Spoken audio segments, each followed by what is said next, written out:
trabalhando a missão integral, isso, ó, não labutei em vão.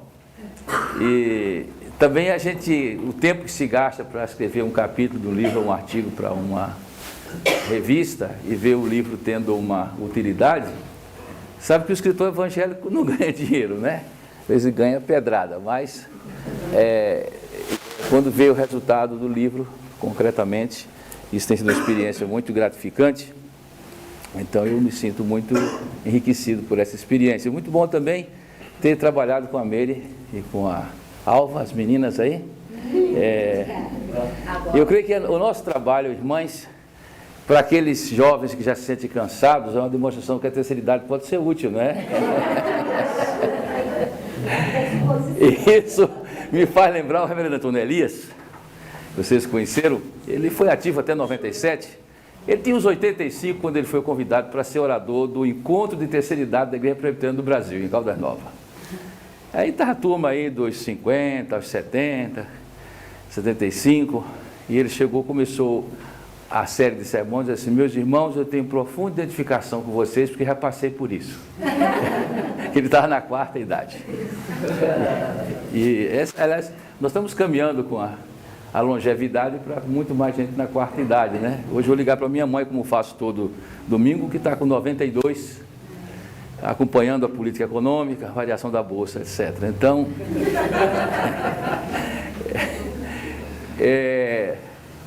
e são os tempos, né?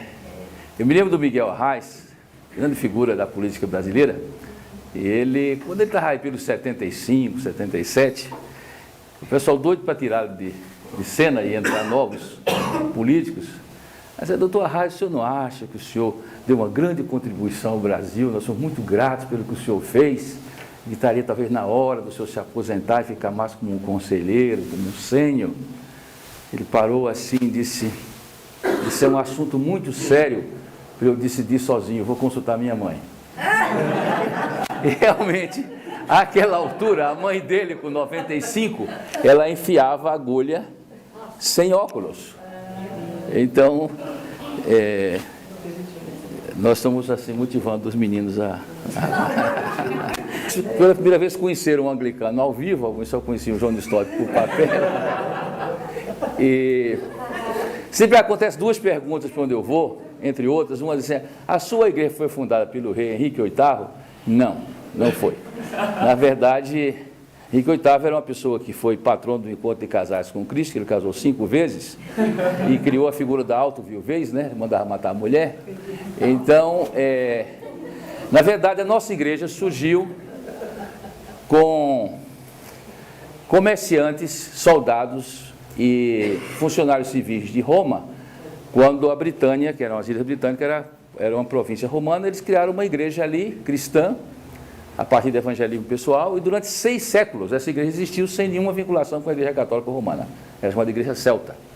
E por ser entre a etnia celta, ele teve muita influência da espiritualidade das igrejas orientais.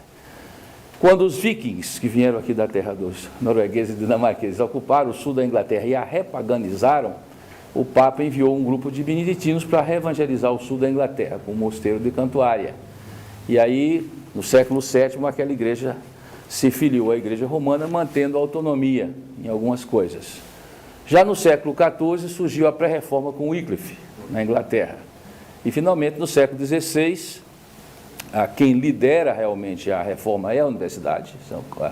O foco da reforma era a Universidade de Cambridge e Oxford. A reforma inglesa foi uma reforma universitária, daí teve um rebatimento na hierarquia, depois um rebatimento no governo. E uma coisa muito gostosa, né, quando a gente vê que o primeiro milagre de Jesus foi multiplicar vinho, isso é um milagre maravilhoso. O ponto de encontro dos teólogos reformados ingleses era uma taverna, a taverna do Cavalo Branco. Então o pessoal terminava as aulas, puxava uma rodada de cerveja e ia ler os textos de Lutero e Calvino.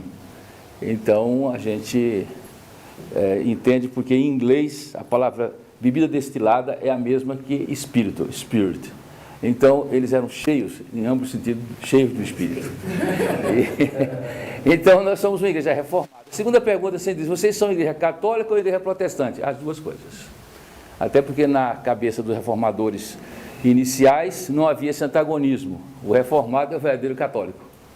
Então, nós somos católicos no sentido de que, ao contrário dos protestantes reformados radicais, que diziam o seguinte: tudo que não está na Bíblia, nesses 15 anos, a gente derruba.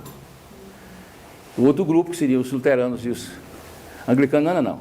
Se é um mandato cultural e o Espírito Santo esteve presente 15 séculos, a gente tem que manter tudo que foi feito, menos que encontraria a Bíblia.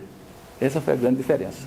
Daí a manutenção da hierarquia, a manutenção da liturgia, a manutenção da estética e, obviamente, o sentido literal do termo católico, que é ser universal e não sectário, e ortodoxo e não herético.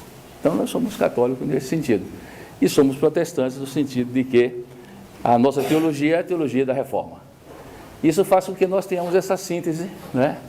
E fiquemos mais ou menos no meio do espectro teológico que nos permite nos mover para o mundo protestante e para o mundo católico. Então, nós sempre dizemos, nós somos católicos não romanos e protestantes não fechados. Então, feito comercial, então, vamos ao nosso salmo. Não é o 119, para a alegria de todos, é o 133.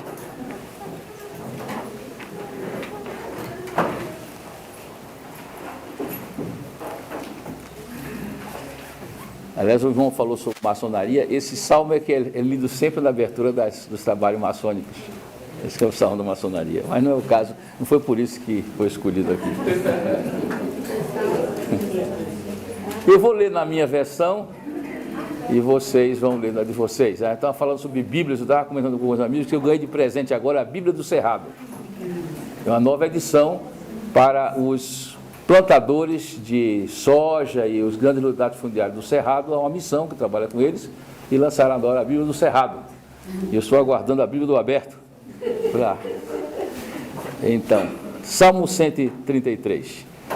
A excelência do amor fraternal, que é o que nós estamos buscando aqui, né? É um cântico do degrau do nosso querido Davi. Ó, quão bom e quão suave é que os irmãos vivam em união. É como óleo precioso sobre a cabeça que desce sobre a barba de Arão, e que desce a orla dos seus vestidos. Como o orvalho de Hermon, que desce sobre os montes de Sião, porque ali o Senhor ordena a bênção e a vida para sempre. O Salmo tem desempenhado um papel muito importante na adoração do povo de Deus. Inicialmente no Antigo Testamento e entre os judeus, até hoje, a liturgia da palavra surge nas sinagogas como criação do período exílico. O culto judaico era um culto do templo e do sacrifício. Estando no exílio, não havia templo nem sacrifício. Se surgem as congregações, que são chamadas de sinagoga, e essa sinagoga não poderia realizar sacrifício e realizava uma liturgia da palavra, que seriam leituras, pregação e oração, e normalmente se lia um texto dos Salmos, um texto dos profetas e um texto dos livros históricos.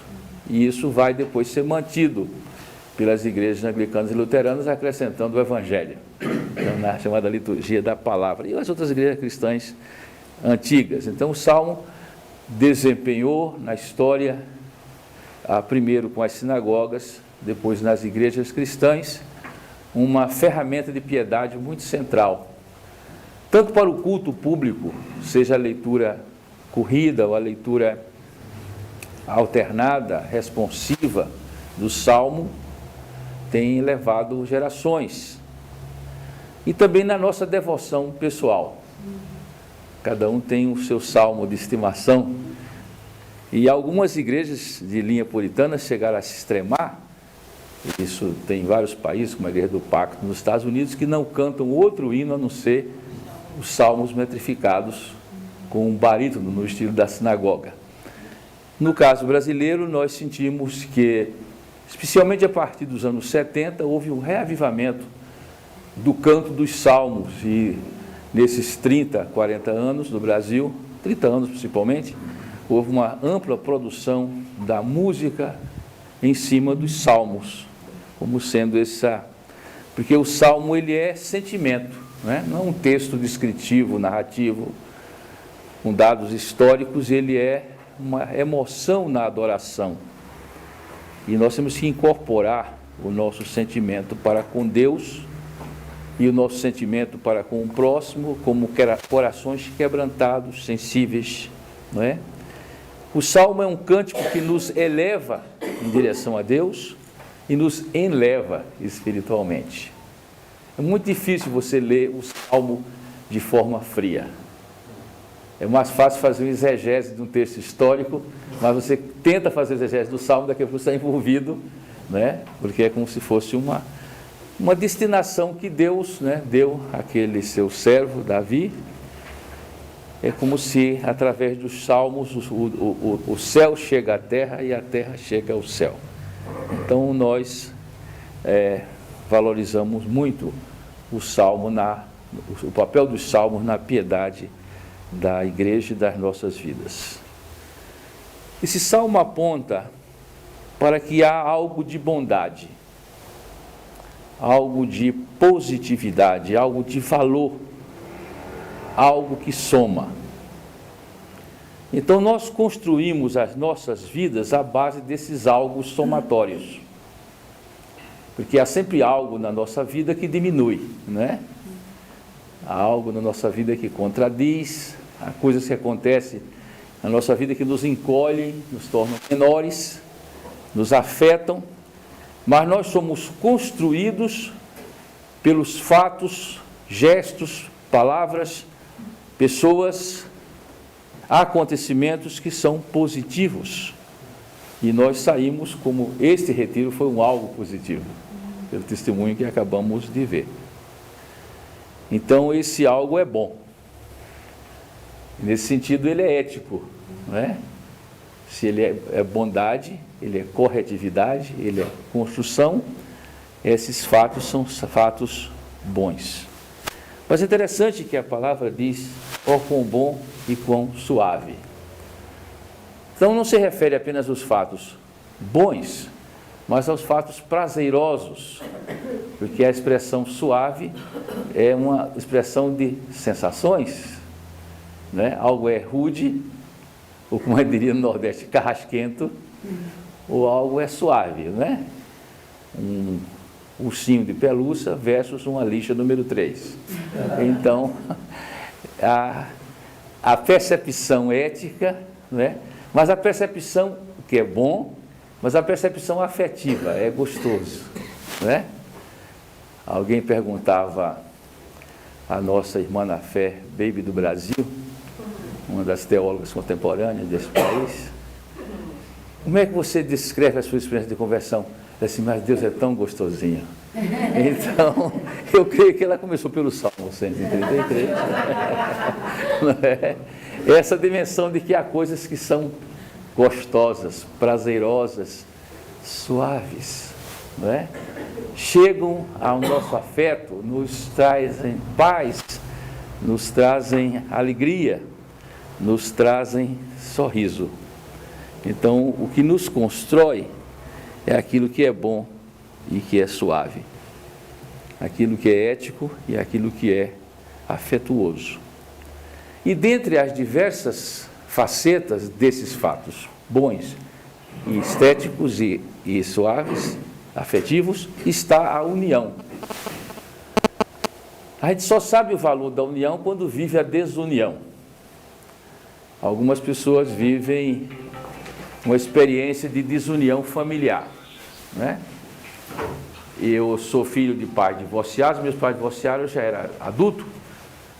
Quando meus pais divorciaram, depois de 30 anos de casados, a nossa atitude não foi, puxa, papai divorciou, foi, finalmente, porque eles brigaram tanto, que quando eles se divorciaram foi um alívio para os filhos, né?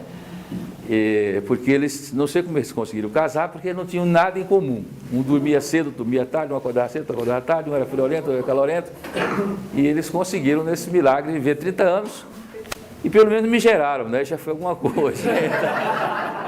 Mas, embora que acontece, meu pai era médio espírita, minha mãe católica social, e eles se converteram, depois se separaram, que um atrapalhava a vida espiritual do outro.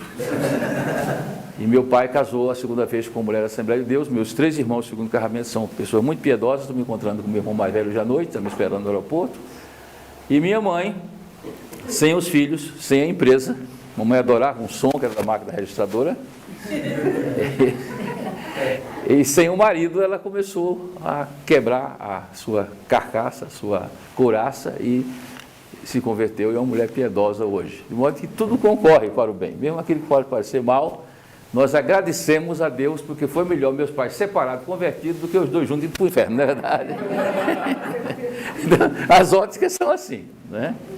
Então você sente a falta de união na família, a falta de união no país, a falta de união na vizinhança. Quando você tem vizinhança, é que é uma cachorrada, né? E a pior, a falta de união no povo de Deus. Eu cheguei para dar posse a um pastor evangélico de uma igreja de governo congregacional, que por questão de ética eu não vou declinar. E eu cheguei na igreja, a igreja estava escura, lá no interior da Paraíba, e tinham tirado as janelas com ventilação e colocado com bongó, aqueles vazados assim de cimento, que você passava um pouco de vento, mas ninguém via quem estava fora nem quem estava dentro. Achei um negócio tão feio e tão sem sentido, e eu perguntei, o que aconteceu? Ele disse, não, a cidade é uma cidade pequena, pacata, não tem nem jogo de futebol, nem rinha de galo. A única coisa que tinha animado era a sessão da igreja mensal. E o cacete cobria de tal maneira que a igreja ficava cercada de pessoas da cidade para ver os crentes brigar.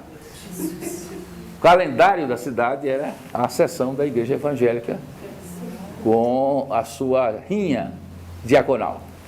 E então, como aquela solução do sofá, que vocês conhecem, o pessoal, no lugar de transformar a desunião em união, colocou o cobongó porque a cidade deixou de ver a briga. E ela prosseguiu. Então a união, ela é um valor muito central no coração de Deus, para as micro-relações e para as macro-relações. Nossa família nuclear, nossa família ampla, nossa vizinhança, nossa comunidade, nossa igreja, nosso país, entre as nações. A falta de união é uma das marcas da queda, não é? É uma decorrência do pecado original. E o coração de Deus, ele está clamando para que seu povo, respondendo à palavra, o sacramento e a ação do Espírito Santo, seja um povo unido. E que outra vez os incrédulos possam olhar para nós e dizer, veja o quanto eles se amam.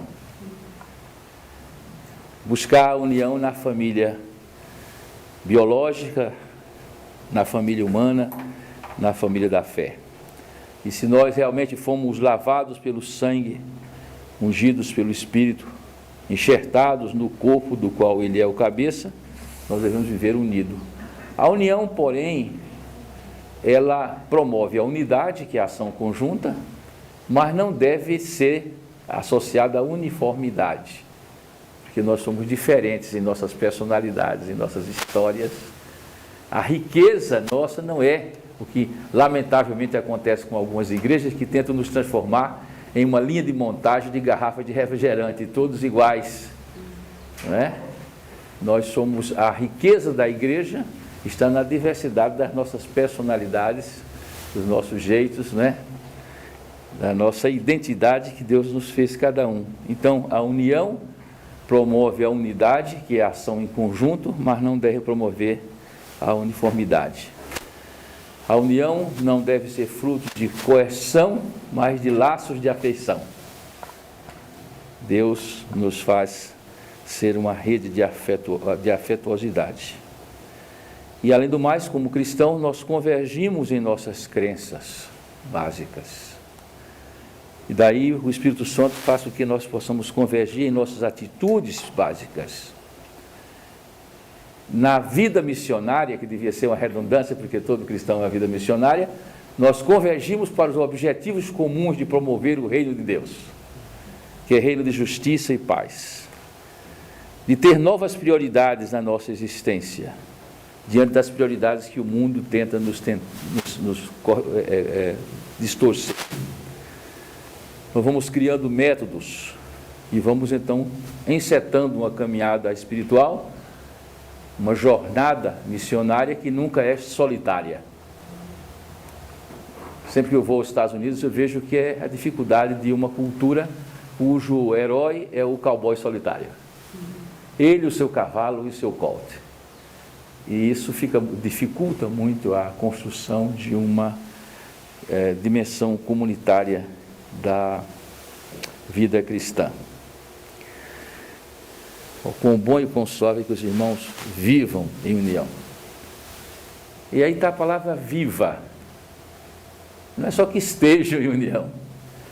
Há uma diferença entre existência e vida. Todos os seres são existentes. Animais, irracionais, minerais, vegetais. Mas ele disse, eu sou a vida. E só estão vivos os que estão conectados com a vida. Os demais não estão vivos, são apenas existentes. E a vida é pulsante, é a dinâmica do nosso cotidiano. O Salmo introduz a figura de Arão e a sua barba, e me faz lembrar uma denominação renovada que tinha em Recife, que exigia que todo varão usasse barba, mas era proibido usar. O grande problema, você tem essa criatividade evangélica, né? O grande problema é o que fazer com os convertidos imberbes. Um implante ou talvez uma linha de detetive, para que ele pudesse professar a sua fé de barba. Já outras denominações que proíbem barba. Não sei o que aconteceria com Arão lá. Eu sei o que aconteceu comigo. Eu fui convidado para pregar no culto de formatura de medicina, numa grande igreja. Eu fui o lançador do cavanhaque evangélico no Brasil, depois fez escola, né?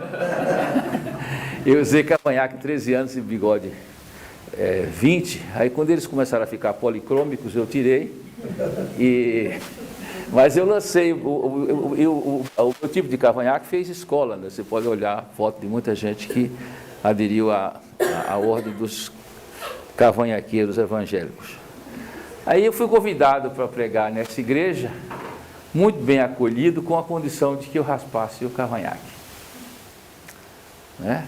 E eu disse, olha, se for para ganhar uma alma para Jesus, eu raspo até a cabeça, fico com cara de Dalai Lama, mas para alimentar o legalismo dos amados irmãos, digo ao povo que não faço. E aí o culto teve que ser mudado para outra igreja, e veio o conjunto coral de lá, e eu preguei com o cavanhaque e tudo. Então, a figura de Arão chama a atenção do sacerdócio. A tribo de Levi, que teve um papel importante, né? Eles não podiam ter propriedades produtivas, apenas propriedades de consumo, para que não houvesse relação entre o poder político e sacerdotal com o poder econômico. É uma boa medida, não é verdade? Que não é muito seguida hoje em dia. E esse povo foi separado para um propósito santo. E com o Novo Testamento, nós não temos mais uma tribo separada para um propósito santo de sacrifícios agradáveis ao Senhor, mas somos todos nós um povo de sacerdotes. Nós lemos, né, Pedro, vós sois o sacerdócio real, o chamado a essa ponte entre Deus e o homem. E Arão está com suas vestes sacerdotais, com suas vestes próprias do exercício da sua função. Nós todos vestimos vestes brancas para cantar diante do Cordeiro, da imagem que nos vem no livro de Apocalipse.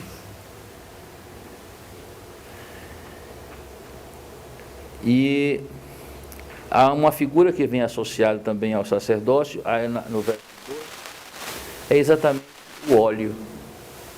O óleo, ele tem uma íntima relação simbólica com o Espírito Santo. O óleo, ele era um elemento material, né? Para usar a definição dos sacramentos, um elemento material que infunde uma graça espiritual, assim como a água do batismo, né? Ou o vinho e o pão na ceia. Então, o óleo ungia os reis, os sacerdotes.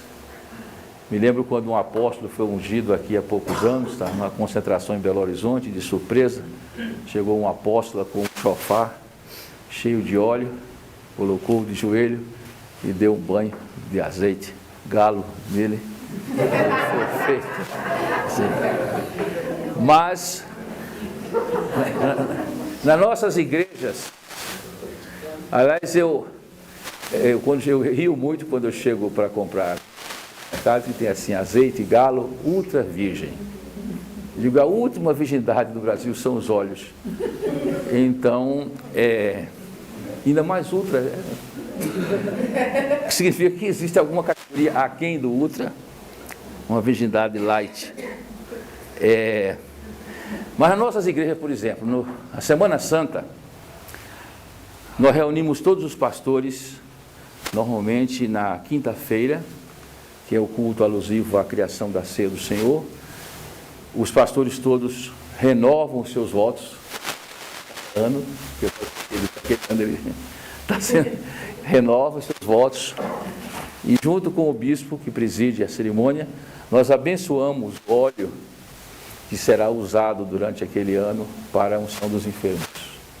E em seguida que todos os pastores saem levando o seu frasquinho de óleo.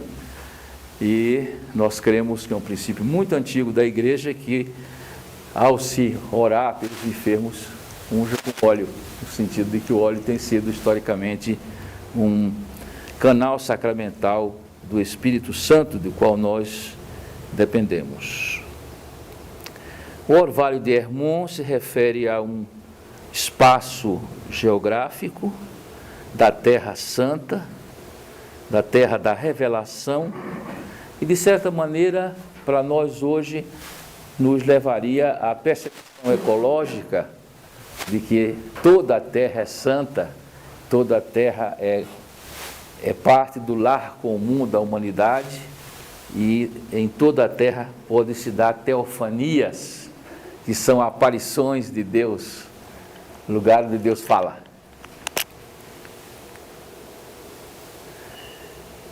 O monte sempre associado à revelação, né? O monte, por exemplo, a lei é simbolizada no monte, a graça com a transfiguração é associada a outro monte. Porque nesses lugares que são sagrados, no sentido de que nós os sacralizamos por separarmos aquele lugar para servir a Deus e para anunciar a sua palavra, Deus ordena bênção. Deus não sugere bênção, Ele ordena. E a bênção não deve ser encarada de forma consumista, porque tem os consumidores. Pode ter uma bênção ali, o cara vai lá, né? Agora está havendo uma bênção, não sei onde. Então tem gente que engorda espiritualmente de tanto comer bênção, né? Vive correndo atrás de bênção.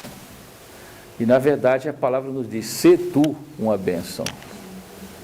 Nós somos abençoados na medida que nós somos abençoadores e que nós deixamos fluir os rios de água viva e a presença do Espírito em nós, e nós somos instrumentos, canais de bênção, trazendo a justiça e a paz de Deus para pessoas e povos. Ele ordena a bênção e ordena a vida para sempre. Claro que a vida para sempre, ela só acontecerá após o juízo final, no novo céu e na nova terra. Essa será a vida eterna, extensivo, sem fim. Mas nós temos uma vida eterna no sentido intensivo, sem limites, aprofundante, que já começa agora. Nós não vamos começar a ter vida eterna depois que nós morrermos. O irmão falou quando desapareceu, alguma coisa assim, foi? E eu me lembro do Dr. Roberto Marinho, que sempre falava de sua morte assim: se um dia eu vos faltar, era a expressão que ele usava, né? Se um dia eu vos faltar. Então, não, nós, ao recebermos a vida em Cristo, nós já recebemos a vida para sempre, não somente na promessa da sua extensão, mas na realidade, nas possibilidades da sua intensidade.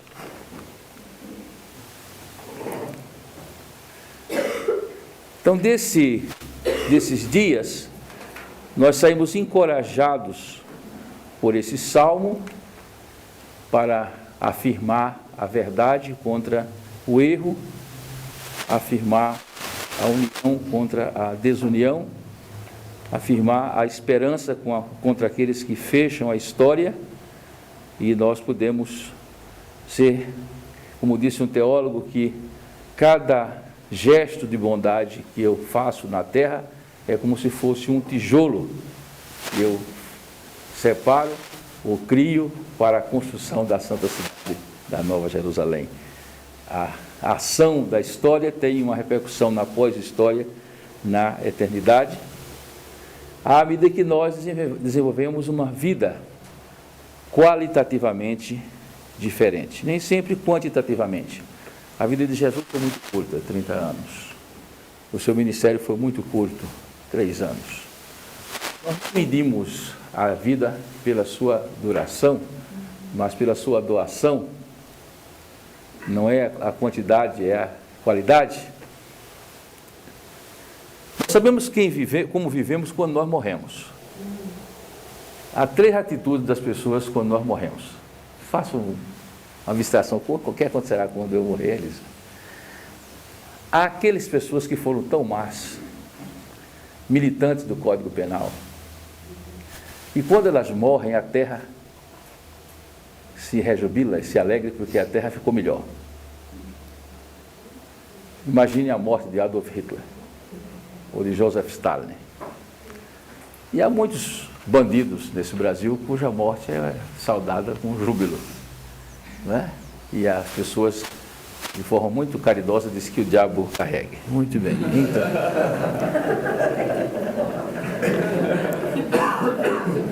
a outra deveria ser a vida do cristão. É uma vida, como a vida de Péricles. A gente sente que o mundo encolheu, não é? E a sua morte foi uma perda. E todo cristão deveria ser assim.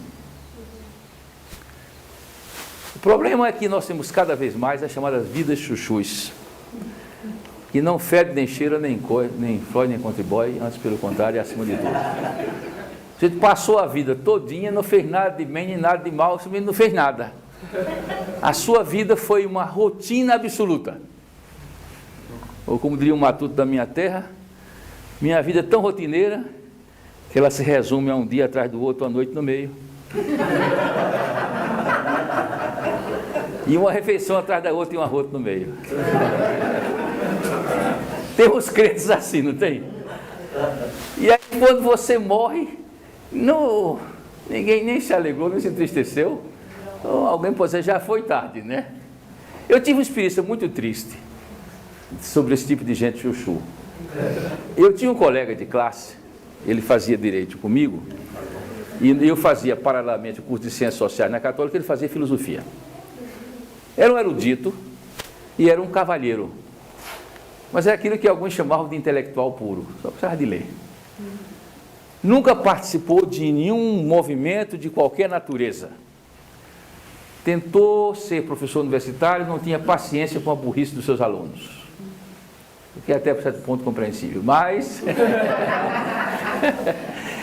ele aí conseguiu um cargo técnico de burocrata, onde ele viveu uns 30 anos trabalhando num escritório de uma organização governamental, como técnico, sozinho, trancado com ar-condicionado.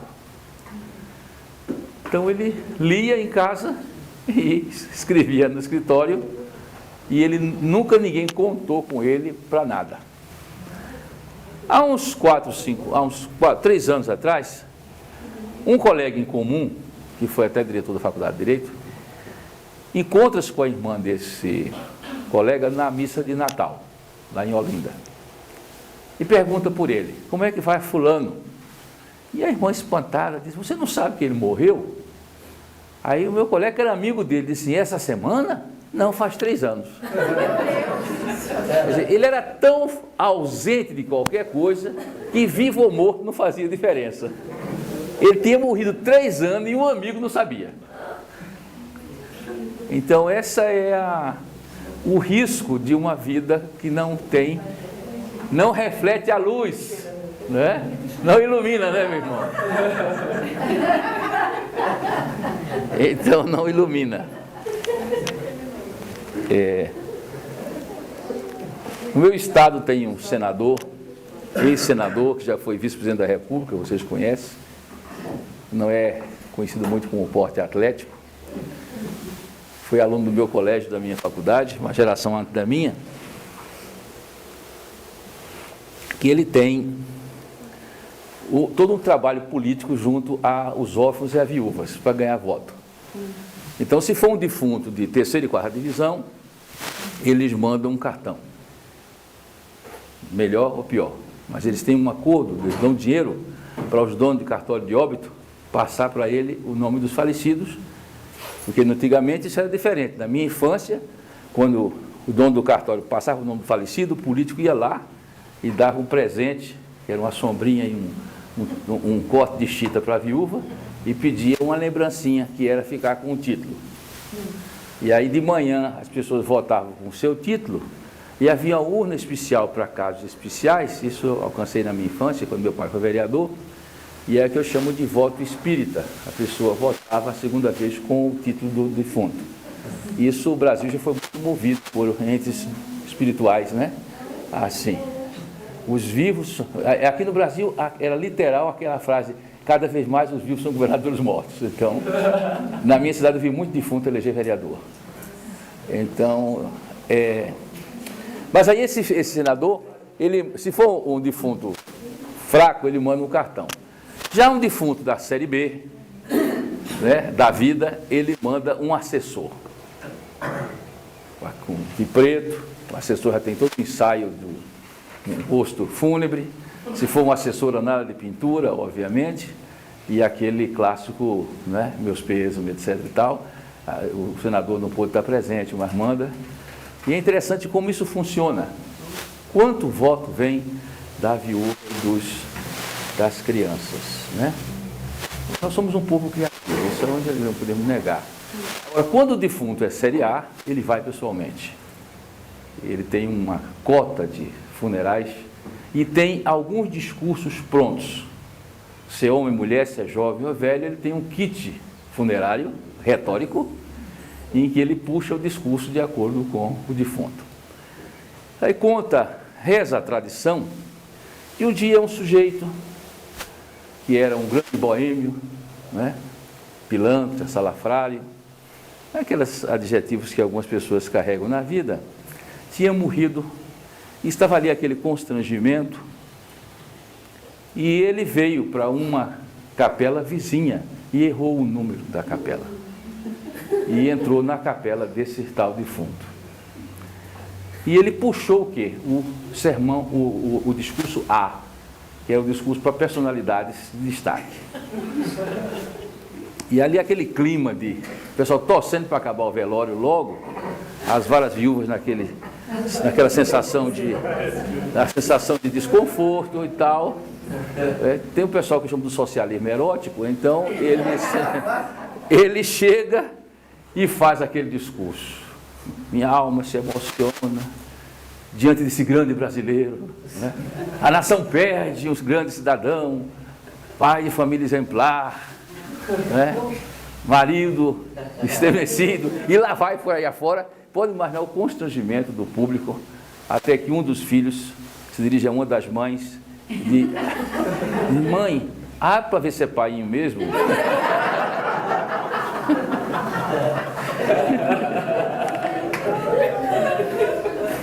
Então eu desejo a todos um funeral bem melhor.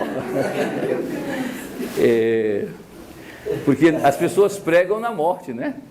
Eu perdi uma pastora e o seu funeral foi uma coisa tão gostosa, tão impactante, que ela pregou na morte.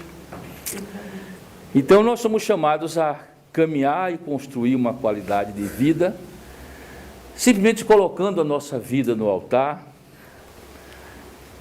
marcada pelo compromisso e pela doação. Eu aprendi muito cedo com meus preceptores espirituais que eu não devia fazer gol de mão na vida, forçar barras. Eu nunca tentei o pistolão para ir para um congresso. Deus me deu esse dom de congressista.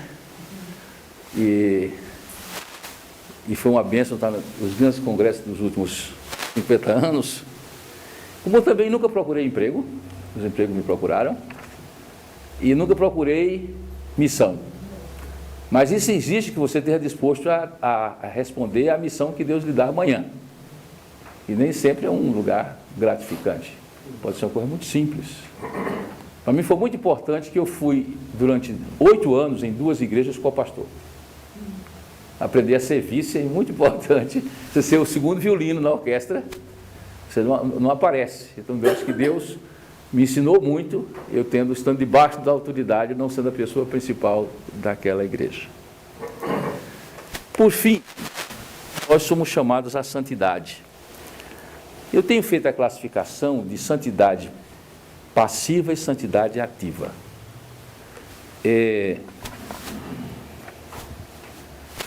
O conceito de santidade passiva é o conceito de deixar de fazer coisas erradas. Isso era muito comum nos antigos testemunhos que se davam na igreja. Eu era assim e fiquei assim, né? Então, o que é santidade passiva? Eu bebia, aí eu deixei de beber. Eu fumava, eu deixei de fumar. Então, a sua santidade é passiva, só deixante. Aí conta a história do diácono que chegou no céu. O céu está informatizado, como vocês sabem hoje. E São Pedro está lá com o laptop. E a relação de todos os salvos daquele dia. E quando o diácono apresenta, ele CPF, e vai lá, não acha o nome do diácono. O diácono entra em pânico, diz: vê a fila de espera, por favor. Não dá. E ele começou a dizer: mas eu não fiz isso, eu não bebi, eu não comi, eu não dancei, eu não joguei, eu não desejei a mulher do próximo, sem próximo, o que seja. E a certa altura ele gritou: eu não fiz nada. Aí São Pedro fez um toque e disse: aqui diz que é por isso que você não vai entrar. Ele não fez nada. Então, a santidade ativa é fazer o correto. Não é? Ocupar a vida não em deixar de fazer o que está errado, mas ocupar a vida em fazer o que está certo. Aliás, se você tem a vida ocupada em fazer o que está correto, você não tem nem tempo de fazer o incorreto. Daí meu avô dava sempre esse conselho: meu filho, nunca tenha medo de cachorro latindo. Porque tem aquela expressão: cachorro que late não morde, pelo menos enquanto está latindo. Então qual é o conselho que eu dou? Latam, por favor. Porque enquanto vocês estão latindo, vocês não mordem. Então enquanto vocês estão ocupando, fazendo o bem, sendo vidas úteis, você não tem nem tempo de fazer o que não presta. Então o nosso desafio, e eu espero que levem para os seus projetos, para as suas igrejas, é o desafio de sermos construtores da história, vivendo uma santidade ativa, ungidos pelo óleo do Espírito Santo, que nos promove a união e a paz. Em nome de Jesus. Amém.